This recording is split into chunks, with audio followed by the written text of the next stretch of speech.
Okay. So feet down, and maybe just a little bit of weight in your feet, so perhaps a bit forward in the chair. Just rubbing your hands together. Gently tapping over your face.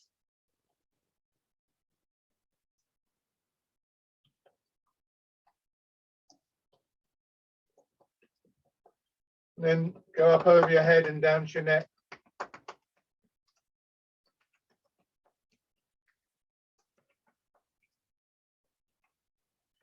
One shoulder, and then arm. I generally go down the inside of my arm, not the outside, but it doesn't really matter, to be honest. On the other side, just how I was taught it originally.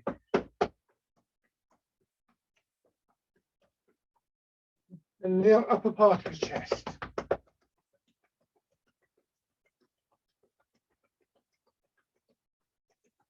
Light on your belly.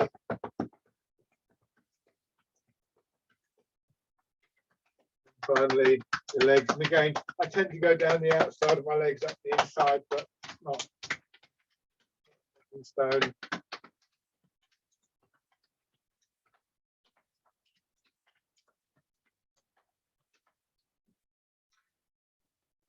Set about with your feet out. Like you're sitting back in a deck chair or one of these sort of lovely armchair recliners that you can get, with a similar sort of feeling of just allowing yourself to sink into the chair.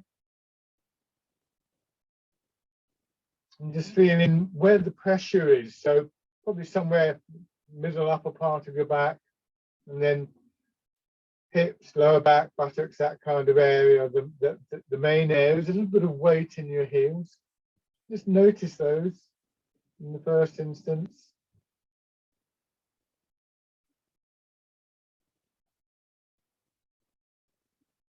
And just let your attention rise up through your body with a very simple scanning feeling. The body scan is normally done just very neutrally. You're not really trying to change anything. But of course, in something like Tai Chi, we get used to making adjustments. So you may well adjust as you become aware of something. But just coming up through your feet, your ankles, like a camera, sort of panning across a landscape. Your calves, and then reaching your knees, thighs up into your hips, where the weight of your body in your hips.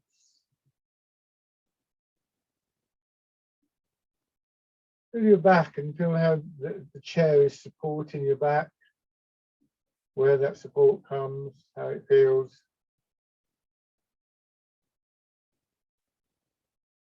And then the front of your body, so belly, solar plexus, and then finally your ribs.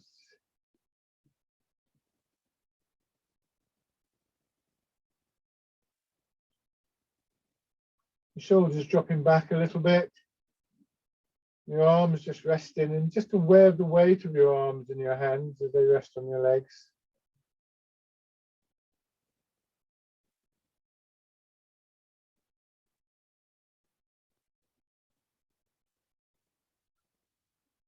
And just feeling how your head sits on your shoulders. See if you can let your jaw loosen. Just let your lips part slightly. That's actually quite difficult to do. We tend to hold a lot of sort of tension in the jaw. We tend to hold our face in a particular expression. And see if you can just get that slight sense of almost like your face was sort of drooping. It's kind of how it feels in the first instance. I mean, it doesn't droop. You've still got a structure there. You've still got the muscles there, but it's unusual because, as I say, we do often just habitually hold an expression in our face.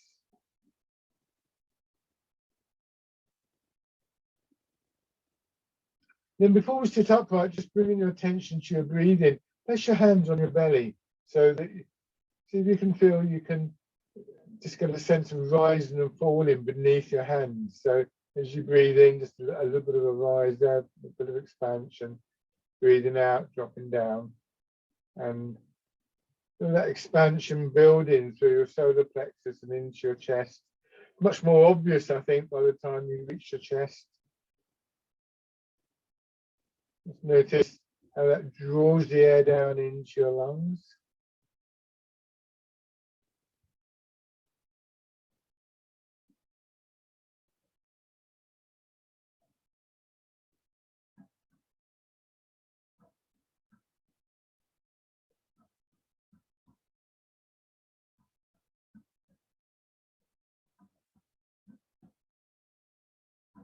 Now coming back to the upright position, try to maintain as many of those qualities that you just noticed as possible. Obviously a bit more challenging in the upright position.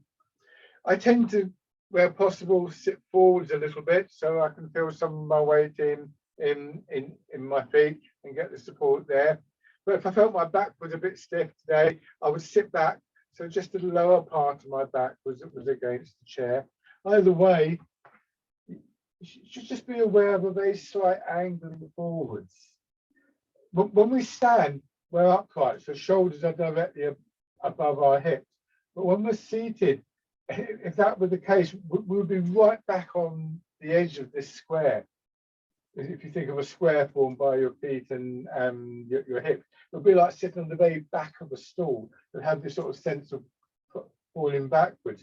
So we just tilt the pelvis forwards very slightly, still feeling the hips dropping back, but the whole body angles forwards.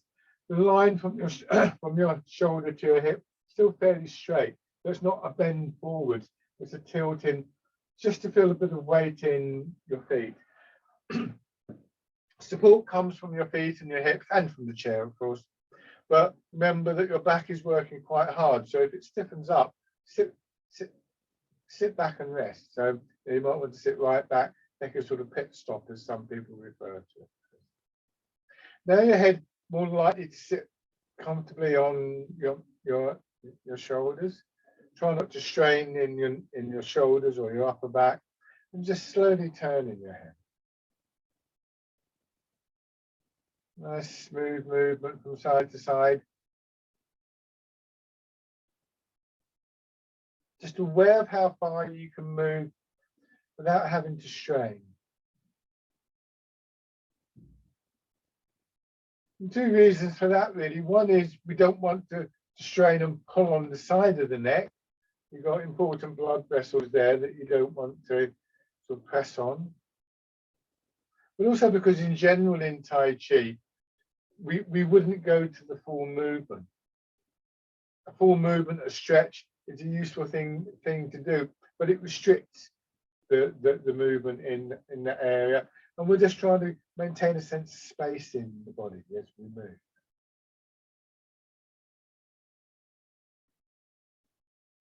Same idea here, hands in front of your shoulders, elbows circling around.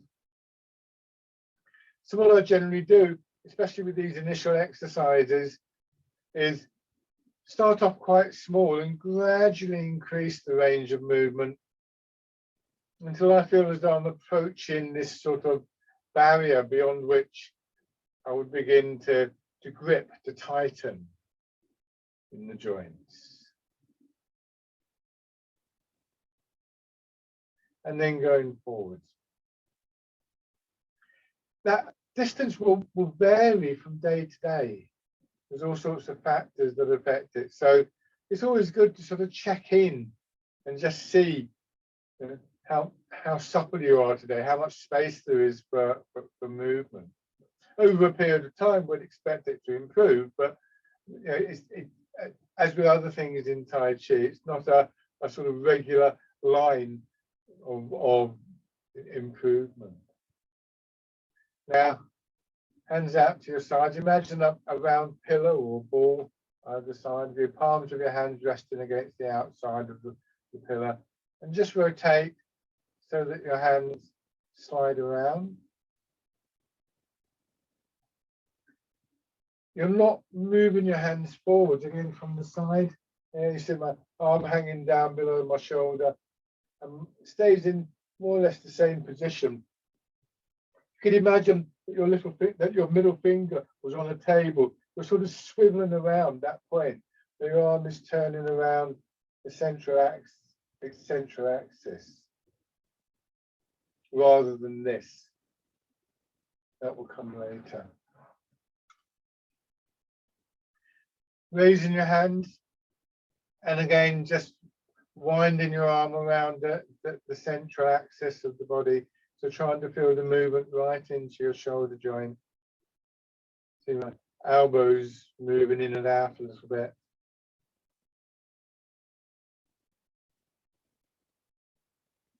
And then back the other way.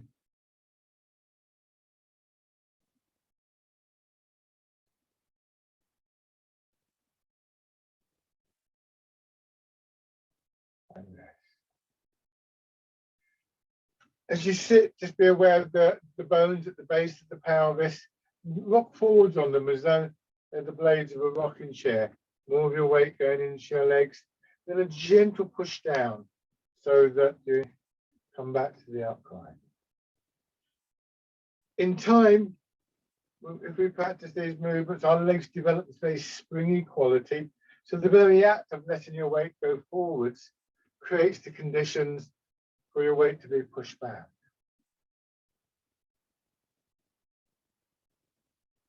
More subtly, your hips, if you got somebody sitting behind your chair, pulling you back into the chair. So gravity is still pulling your hips back as you go forwards. So again, there's a little extension this time through your spine. Be careful with that. And once again, you reach a certain point and you feel the pull back. So rather than trying to think, well, I need to sort of like, do I need to come back yet or whatever, see if you can just get a sense for what we might think of as the conditions being met. And then there's just a natural return. The same works the other way. You sink down into your hips, you feel the springiness there, and in your lower back, you feel the push back, and so on and so forth. So we wait until we feel the movement working within the body.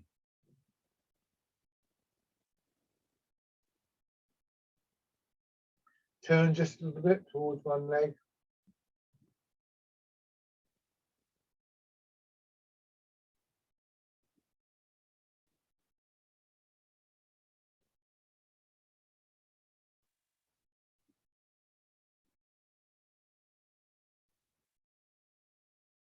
And in the other direction, so you turn in your hips and your waist, the whole of the torso turning.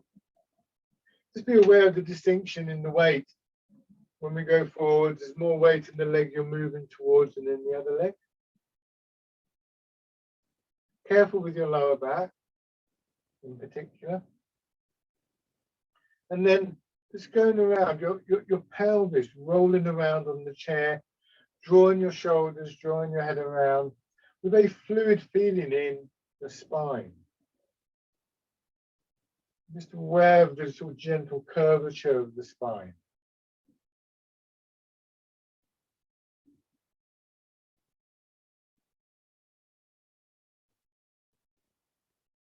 And back in the other direction.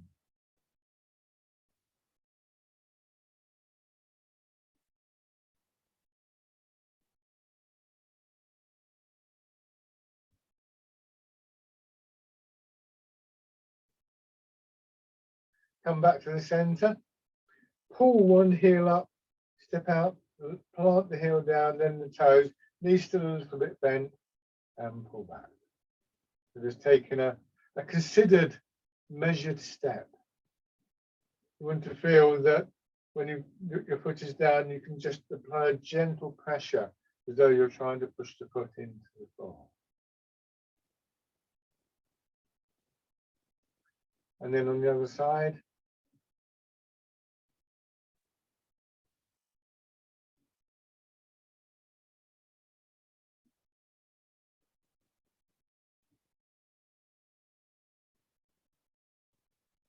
And then so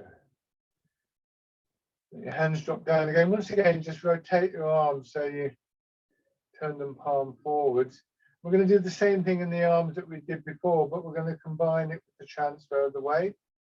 So now that circular movement has become more oval, but still you're not moving your arms independently forwards and backwards at all. So here My arm is hanging from my shoulder here. My arm is hanging from my shoulder. So we actually get quite a lot of movement forwards and backwards in our arms, not by straining in our shoulders, but with this combination of a little rotation with the movement of the weight from feet to hips.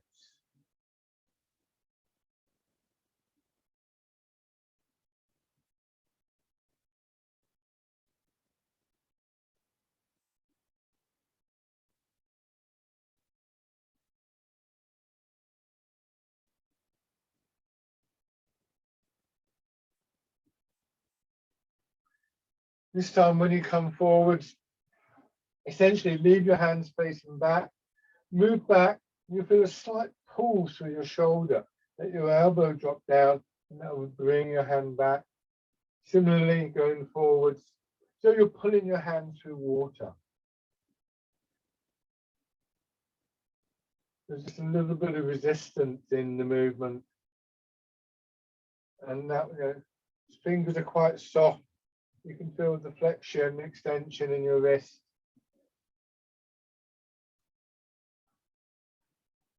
With both hands, of course, fisherman castanet.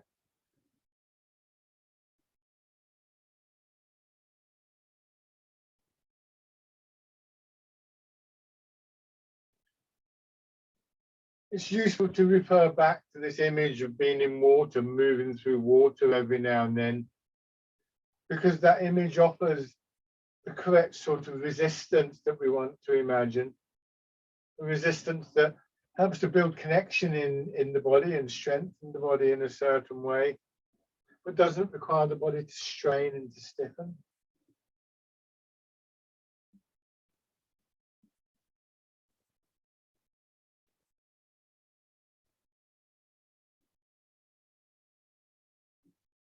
So fisherman cast a net.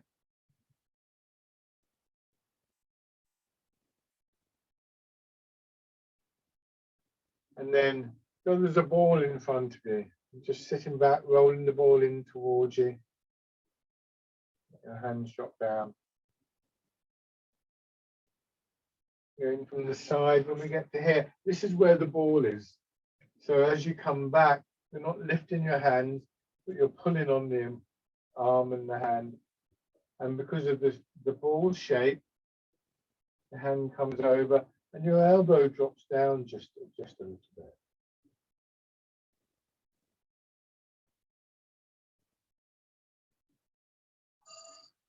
As you do that, every now and then, you'll start to be aware of a response to this movement within your body. So for instance, when my arms come over, I can feel a sort of expansion up belly, solar plexus, chest.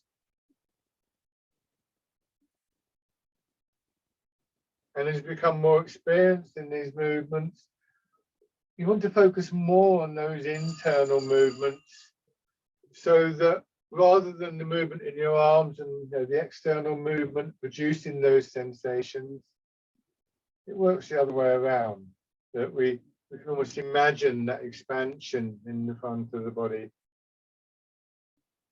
to move the arms.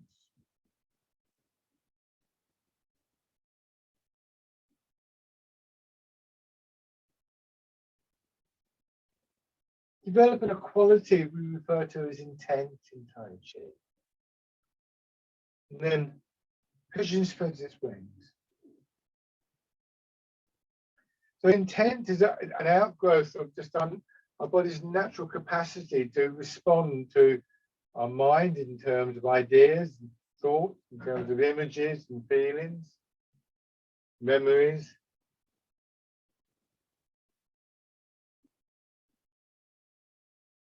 And it's a natural quality that we gradually build. And of course, we also, as we get more used to the movements, build up our store of memory. So the movements themselves become an interaction between mind and body. That's three things: mind, body, the movement itself, the flow, the energy, however you care to think about it. This is pigeon spreads its wings.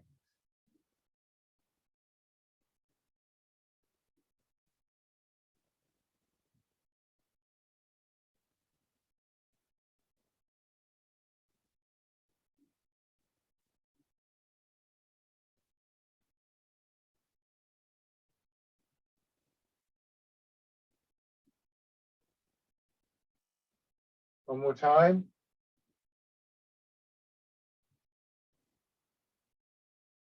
Leaving your hands here, in line with your shoulders. Sink back, let your elbows come out a little bit. And this time, pressing forwards, pushing a wave or pushing the boat. Don't lift your hands. If you notice here, when my hand goes forwards, sooner or later, it's going to have to swing up. So if I really were trying to, say, push something or lift something up, or maybe imagine like helping somebody climb over a wall or something like that, or pushing a swing. When you push a swing, you push it forwards, but the swing swings upwards because it's attached at one end. So try and avoid a very common error, which is to get to here and you do this, have to lift the arms somehow. It's much smoother on the shoulders than that.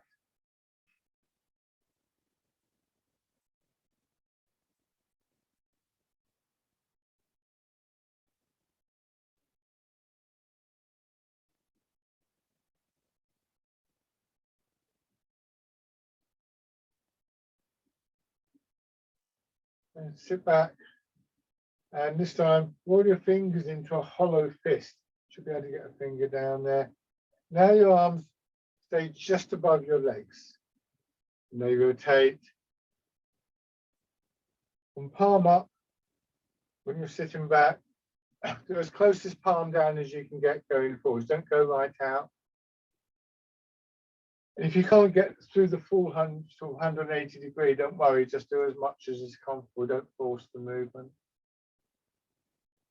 And like the earlier movement, when we were winding the arms around, there's a movement, if you can imagine your arm having a sort of slightly bent central axis.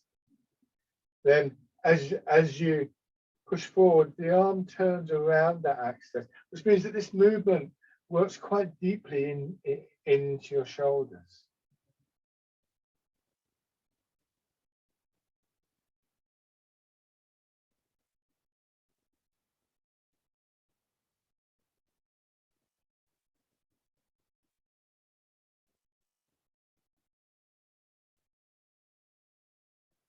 This time, open your fingers, turn them out, almost like doing the breaststroke, just wind them back in.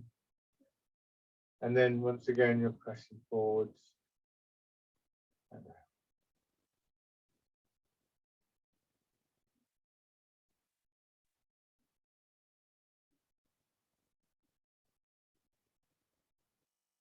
Still feeling that sensation of your hips being pulled back into the chair as you go forwards. A kind of counterbalance to the extension forwards.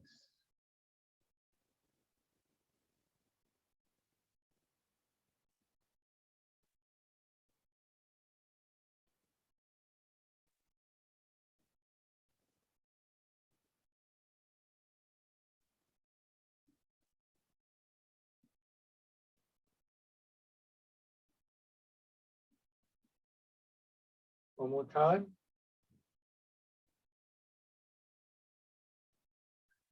Coming back in the same way, but when you reach the rear position, turn your hands palm down, turn, and then swing around. Polishing the table, as though your hands are on the table, as though you've got a ball just resting there. Feel how your hips are working with this. It's very, very subtle when we're doing this in the chair. It's much more obvious when we're standing. So let's carry on doing this in the chair, but if I just show you how it will be done standing, my hips would go right back and then tuck under.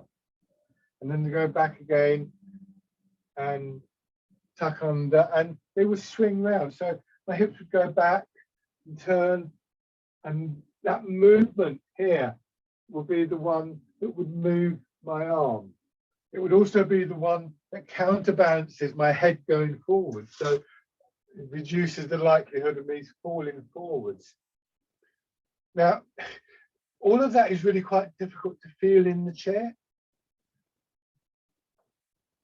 But see if you can just start this movement with a turn, feel as though your spine is moving that way, and feel your body turning, and then gently push your hips and lower back, and feel what that does to your shoulders. Turn and push. Just feel yourself going forward. Swing around to the other side and back. Do that one more time in each direction.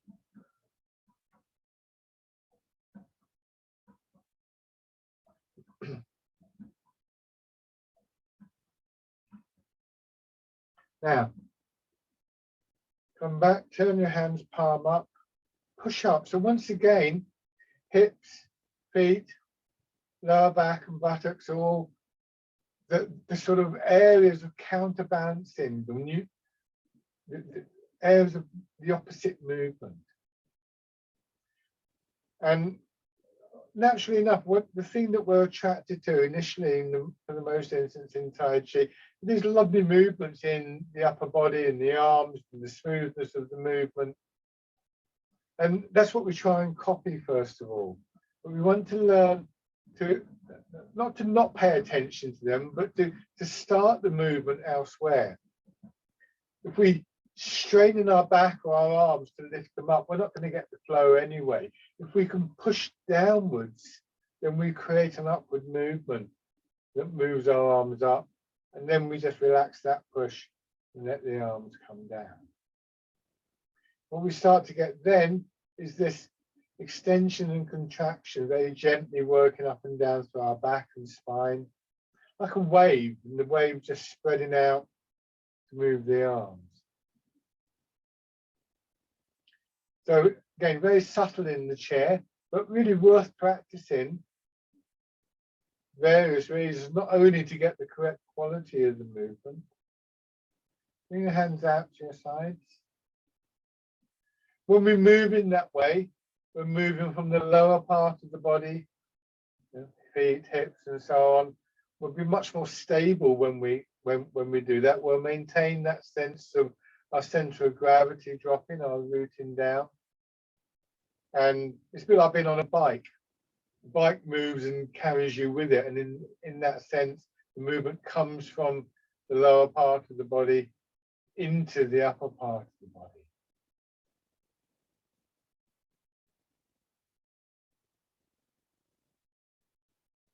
So the wild goose, the image of the bird in flight, maybe conveying a quality of movement.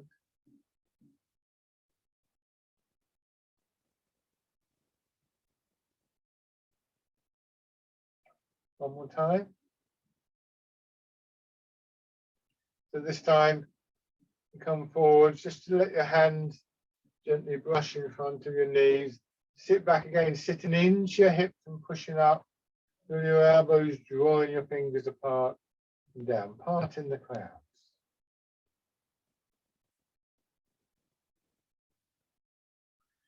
Trying to just maintain a quality of attention to what's going on within your body. Don't be surprised if you drift off. It's natural for our thoughts to drift away. Don't be surprised if you suddenly feel a bit sleepy and feel as though you're about to sort of doze off, because having given your body permission to relax, it now may feel as though it just needs to sleep. It's not uncommon at all. Parting the clouds. So when we move with an awareness of how our feet and our hips are functioning, we get a much more sense of the whole body moving. This time, bringing your hands down to your sides, feeling the weight of your arms, push down gently and pushing your arm up. So if we start at the base of the body, we bring our awareness back to the base of the body each time, transferring your attention gently to the left side of your body, pushing up. The dragon plucks the stars from the sky. If we bring that attention to bear, we get a movement that is more fluid, more complete, more of the whole body, but also more stable. these movements where we reach up and reach out can be very difficult sometimes. I remember somebody saying to me once that she no longer hung her washing on the line because she felt nervous reaching up. She felt unbalanced reaching up, as though she might fall. And yet, if we can think about this exercise and think about that push down through the foot and the hips, we realize that actually a significant part, perhaps the most important part of the movement, isn't the reaching up, but actually the pushing down that produces the reaching up. And that gives us a lot more connection to the ground, a lot more stability.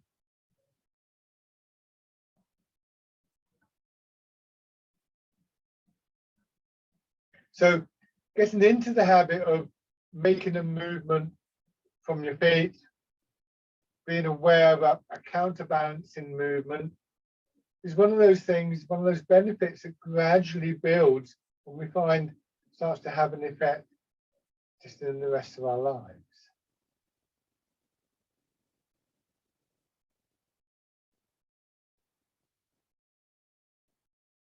One more of these on each side.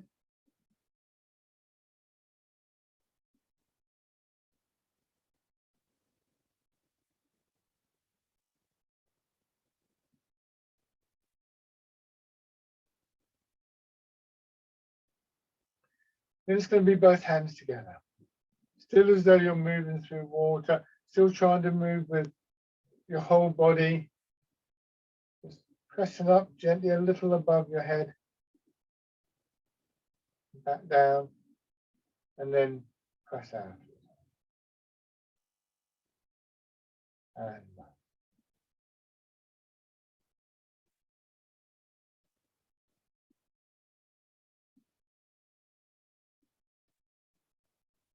Nice, steady, regular rhythm. Try not to hurry, particularly as you draw your hands back. It's very tempting. Sometimes we find ourselves getting our hands back very quickly. So we undervalue that process of returning. And in the same way that I said about your thoughts getting, you get distracted. We monitor the environment around us. We think about things. They're not really distractions. Quite natural for the body to do that. And yet what we're doing is just developing a way of bringing our attention back to our bodies and that sense of quietness and stillness. Touching base every now and then, you could say. So it's good to focus on the return in movement. How does it feel? Where do you feel the contraction through your body? How does that affect your arms and so on and so forth?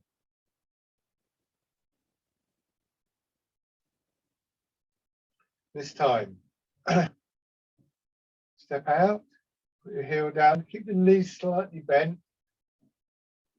Tilt forward, but still feeling your hips sinking back so that eventually you get pulled back, your head and your shoulders come up gently, your arms following, scooping the sea, and then looking at the sky.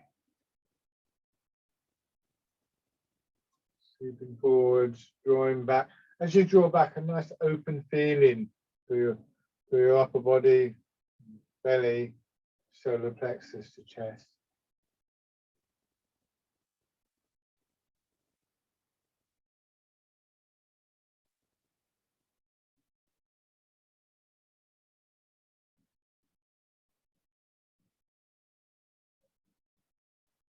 This time we're going to change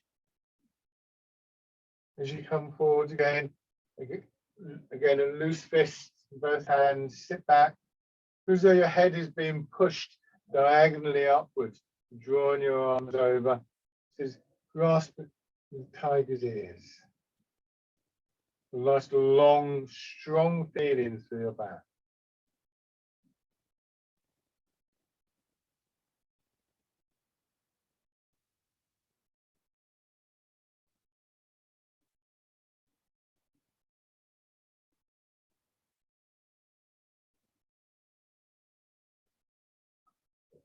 Switch sides.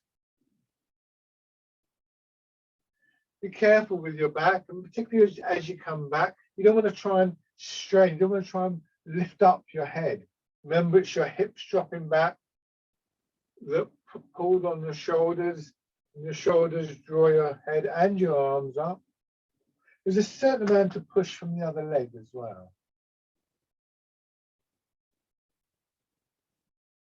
But that is still quite strong on your back because you have to maintain the structure and your back has to transmit the energy to the upper body. And you want to be able to feel the pull through your body. So as always, go very carefully with this exercise.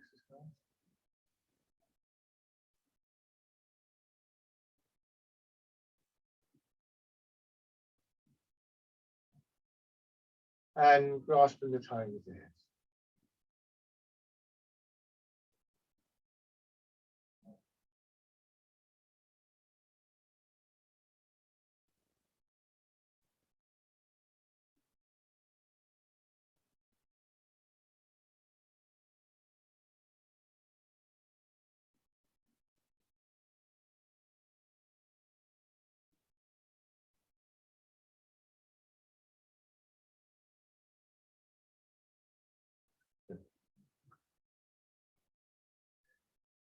Bringing your feet back and just hold your hands in front of you and align with a bit polishing the table, just turning, feeling the movement all the way through your body. Something you can do to reinforce that, you just place one hand on your belly, the other hand on your lower back, where your spine goes into the pelvis, and just feel the movement there. So see if you can feel which muscles are working and which aren't, whether they're extending or contracting.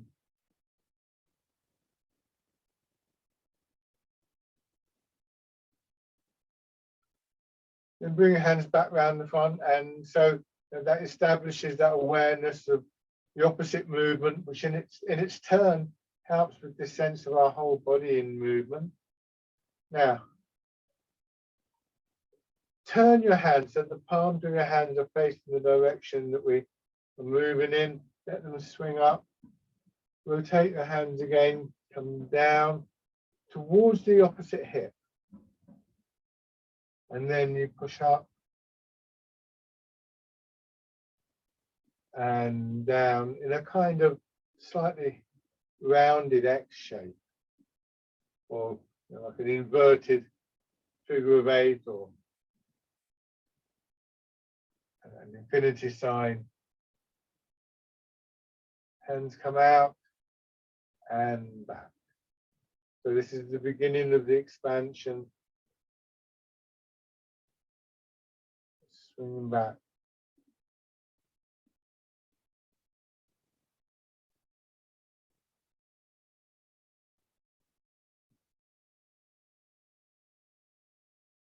One more time on each side. We'll come back to this in a moment when we're standing.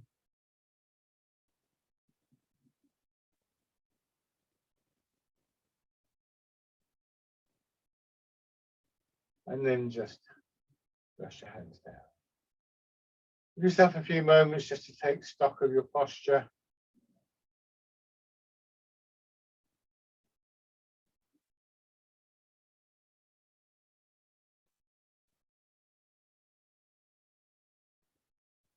And then, once again, rubbing your hands together. Fairly rapid. And this time, part of the intention is very much to wake you up, to stimulate you before you go to stand. So again, lightly tapping over your face.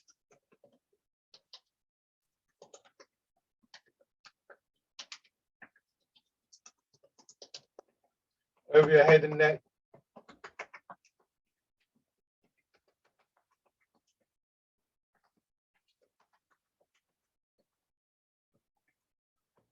Shoulder. Your arm. Important when we stand to get circulation going, particularly in the areas that might have stiffened up in the chair. Change sides. Off your chest.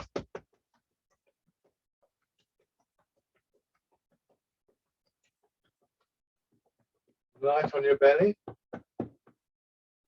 You can do this with both hands, with one hand alternating or at the same time. It doesn't really matter. And then once again, your legs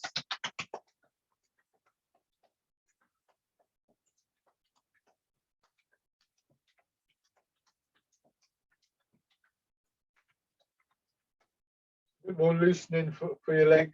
Push the heel up on one side. See my knee going up and down.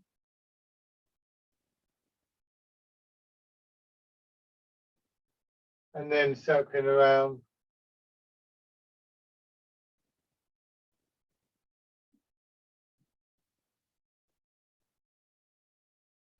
And then with the other leg pushing up and down.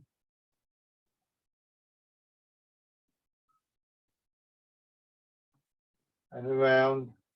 Just little movements to prepare our body to stand, which ideally we would do every time we stood up. It's not practical to do that, but it's not a bad idea. You can sit in a chair for a couple of hours watching a film or something like that.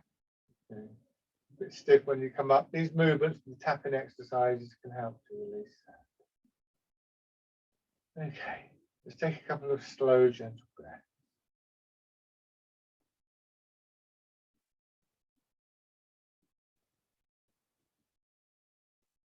And then when you're ready, standing, if you're ready. Don't feel forced into standing. And as always, you have the chair there or something to support yourself as and when you need it. Remembering that everything that we do, we're trying to do everything in a very soft, relaxed way, which is unusual. And there's always a trial and error there. So sometimes you'll get it right, sometimes you'll get it wrong. And when you go too far, whatever, it's usually a little jerking movement. But when we're back here, what we're trying to do is to cultivate that sense of what I would sometimes refer to as equilibrium. And that too involves this kind of softening, and it's counterintuitive. What you want to try and do from the position with your feet hip width apart, and I'm exaggerating this, these are really quite small movements, but if I tilt forward, you'll see that there's that angle in the body. But if I go too far, that's going to happen. I'm going to fall, and my body's response will be to try and bring me back to the upright position.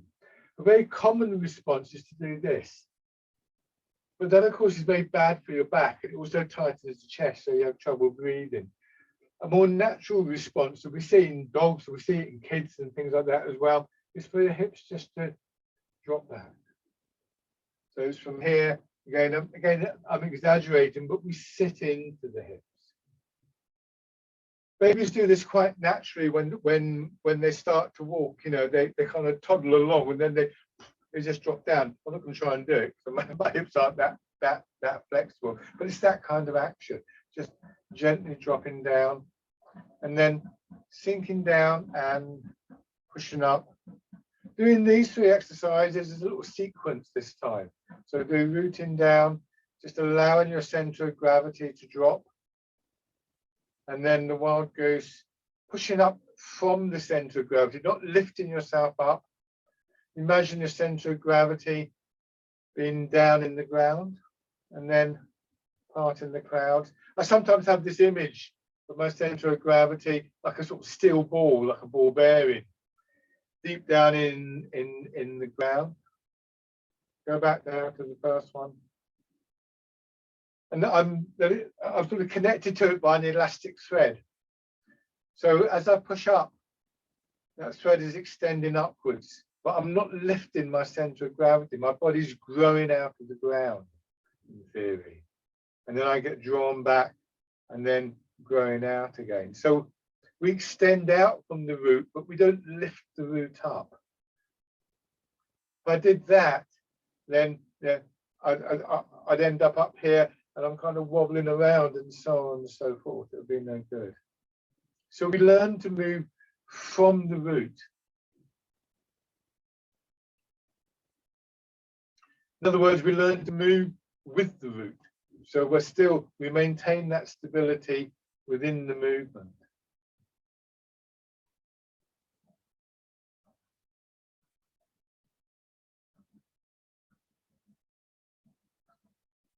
And shake out. So when we're practicing these arts, the ideal stances to begin with, at least, are the ones that allow this sense of space between the legs, allowing the torso to drop down between the legs. So we're going to change the stance. Turn your one foot out, step forward with the other foot, and you can see it's a wideish step, not overly long, but long enough so that you feel that the heel is in front of the toes. But again, there's that space there for the torso to drop, for your root to drop. Now just pushing from your foot, moving forwards and backwards very carefully, not leaning forwards. And again, we want to feel that we're moving from the root, but we're not sort of carrying the root with us and stumbling forwards. So when you push from the back foot, imagine that ball bearing, or however you imagine it, beneath the foot, and you've got that elastic thread coming up through the body. When you go back the other way, same thing. So you're extending out from the root in the way that a plant does, or a tree. Well, a tree is a plant, isn't it? So, and that's a significant difference to this feeling that you might be sort of doing this. And so this is an important exercise, teaching you just to maintain that root whilst in movement. And there's a technical side to it, but there's also a sense in which you feel this is happening. And then as you sink into the back foot, you raise your toes. You can now have the front foot turned out slightly. When you're in the front foot, the heel rises. Each time that happens, a little bit more of your weight settles down in the supporting leg or through the supporting leg. Imagine your leg as being like a pipe that transmits your weight downwards into the ground, until eventually there's hardly any weight left in what we refer to as the empty leg in Tai Chi. And that's when you just learn to step in, pull the leg in and push out. And then pull the foot in, step out. So whichever image that we use, gradually we're learning that we can again move, we can step or whatever, but at each stage, retaining the root and the stability that it gives us.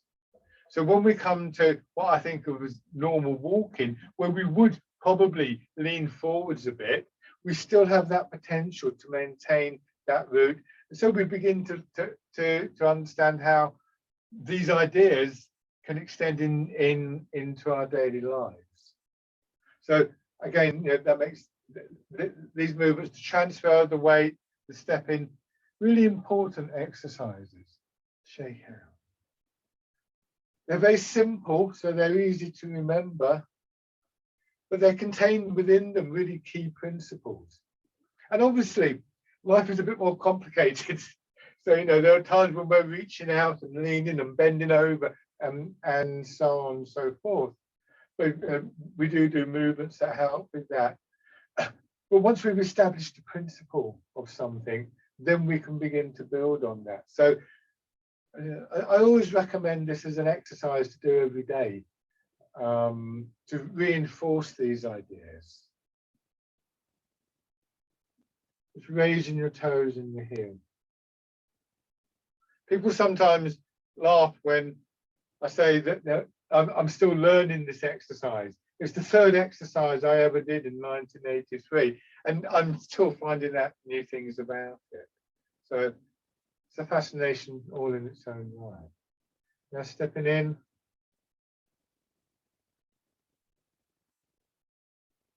Foot comes in, swings in, and then back out.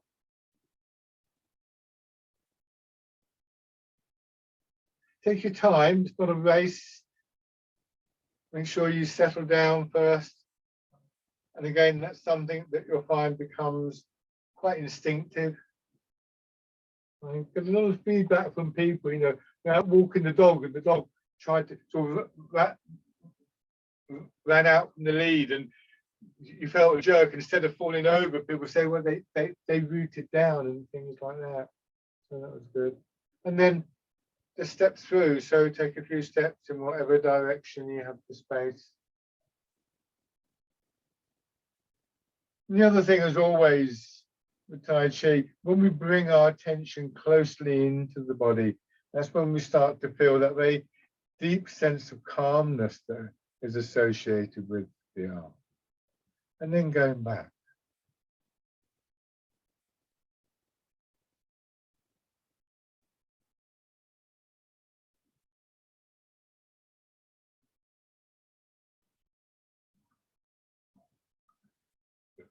Okay. Right foot forwards. First of all, fisherman cast and neck. I do this one a lot in classes because I think it's a very fundamental movement. It really has everything that we want to build on. When it gets more complicated, it's more difficult to keep those principles. So using a very simple movement like this to establish the principles, to remind yourself of the principles, it's very important. Your weight is moving. You're moving from the feet. You're not leaning. That movement of the weight creates a momentum, an energy, if you like, that causes your arms to swing.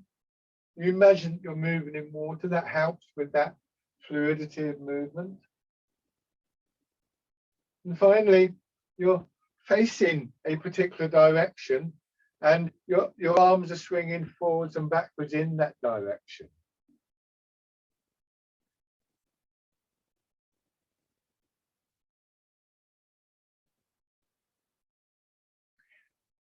And then you come back and you turn to your left, bring your hands in towards your hip, let them come up, turn them palm, so palm down, coming in, across the hip, moving away from the body, rotating and coming back.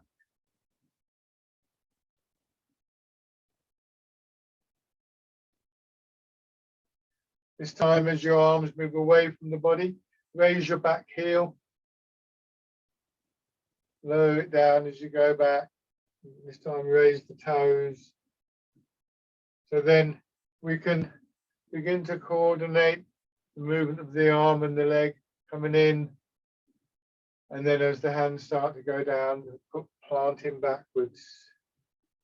Coming in as the arms rise and planting backwards.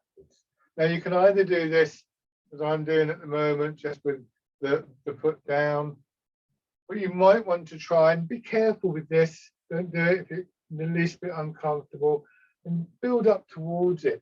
You could actually just raise the leg a little bit higher, keeping the pelvis level. So you bring the foot in and rotate your hip to lift the knee. Don't lean over because you'll fall over. So all that stuff we've been looking at about the alignment of the body, the feeling of the body being in line, moving from the ground, all contribute to this sense of stability. But it's not necessary to stand on one leg. You could just put the toes on the ground and still rotate the knee to bring the foot up. Shake out. So try those on the other side. First of all, fisherman cast the neck. Another reason for doing this is just a lovely exercise, I think. I really like the sense of that wave-like movement working through my body and up the spine, especially in such a simple way. And it's important to realize, if I can find something. Oh, lost it. So I was going to demonstrate something. I'm not sure I can, because I can't find what I was going to demonstrate. Oh, this will do. If I try and move, if I want to move this bottle, and I just move it from the top. Hold on to something. If I hit the top of the bottle, it falls over very easily. If I shuffle it along from below, it doesn't fall over nearly as easily.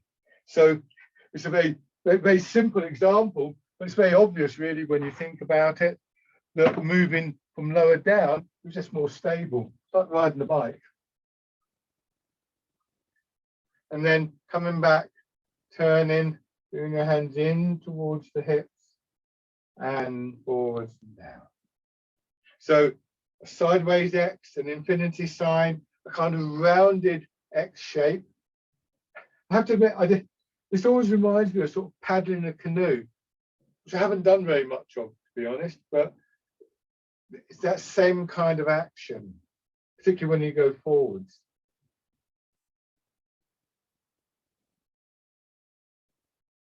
So now we can begin, you go back, and as your arms move away, it's like they draw the toes up. Like arms and foot are attached by a cord. So hands coming up, brings your elbow up. Stepping in. Remember, this is not a competition, and it certainly isn't a competition to see who can stand on one leg the longest or raise their leg the highest. To see how it feels and explore the possibility of the movement. As I say, you can maybe just do this. You won't do it every time. Sometimes you'll see me put my foot down to stabilize myself. It's better than falling over. It's quite nice when you can get this sense of the arms and legs working together. Well, you can get that in many ways. And this time, coming through and step forwards.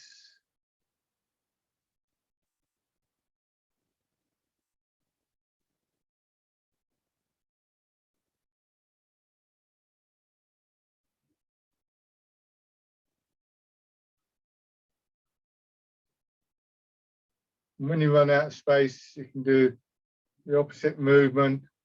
Just bring your hands over to the back hip, and then as they rise up, bringing the foot up.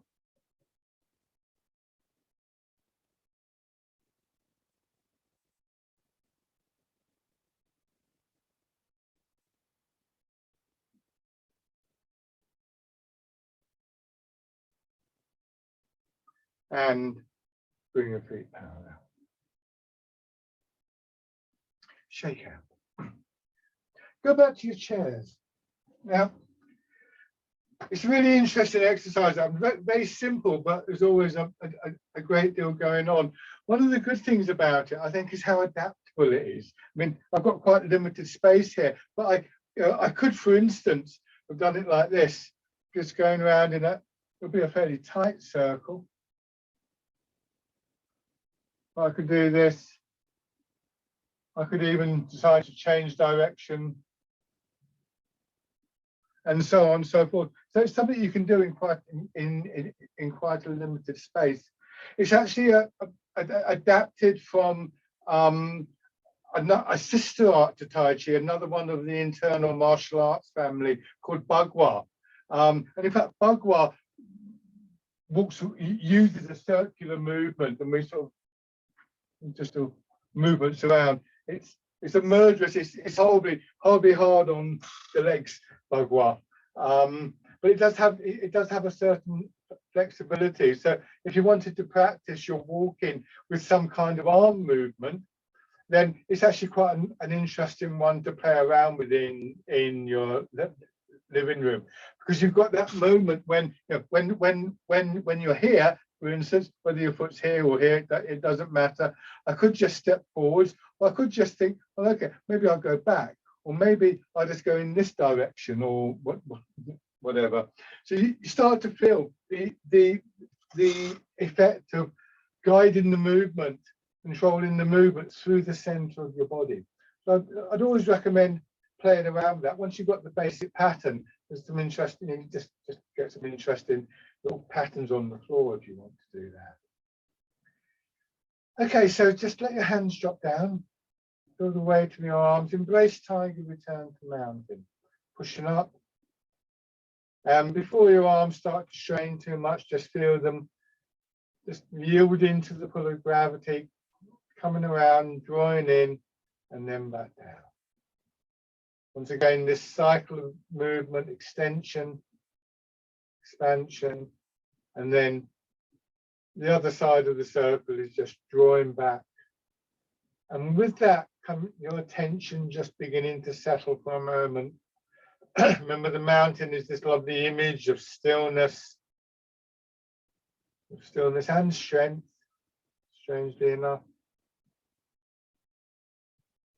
Once again, just giving yourself a moment every now and then to touch base and just feel that spacious quality that comes with stillness.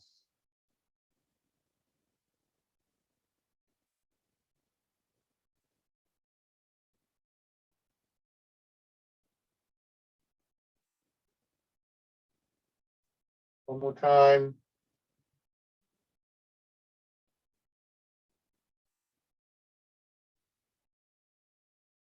And rest.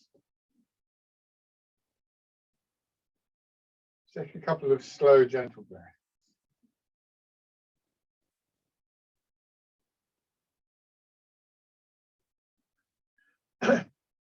And then open your eyes. Brilliant. Thank you as always, everybody. So that was useful.